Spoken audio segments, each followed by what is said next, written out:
And after a busy night of delivering gifts around the globe, Santa and his reindeer are probably taking a much-deserved break.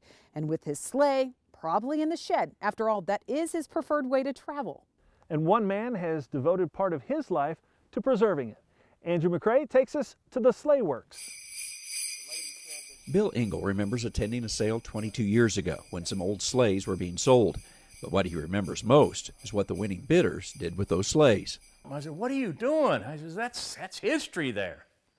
And they said, "Well, what we do, we just take them, all we want is the runners, and we ship them out to Denver, Colorado, and they make coffee tables out of them there."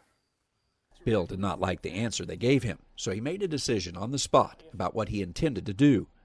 And I says, "You gotta be kidding. I mean, history is important and all of that." So I said, "You got competition from now on."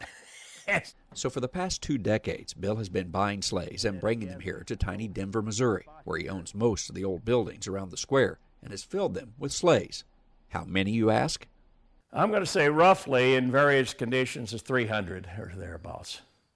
There's 9 buildings here.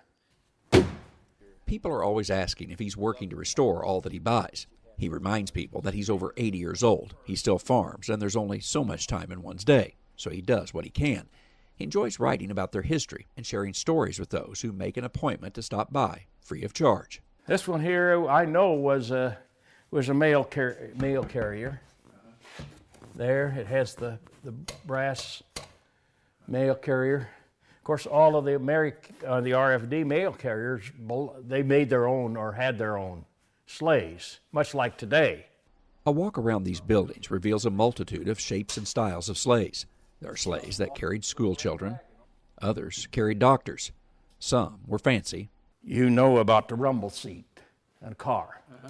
Well,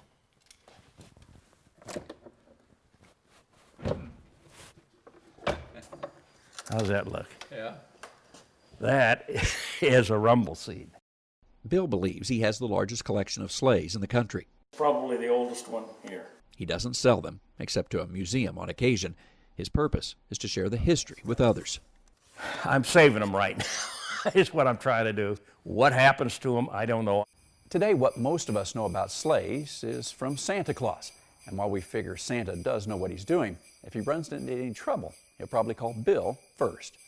For Christmas in the Country, in Denver, Missouri, I'm Andrew McCrae.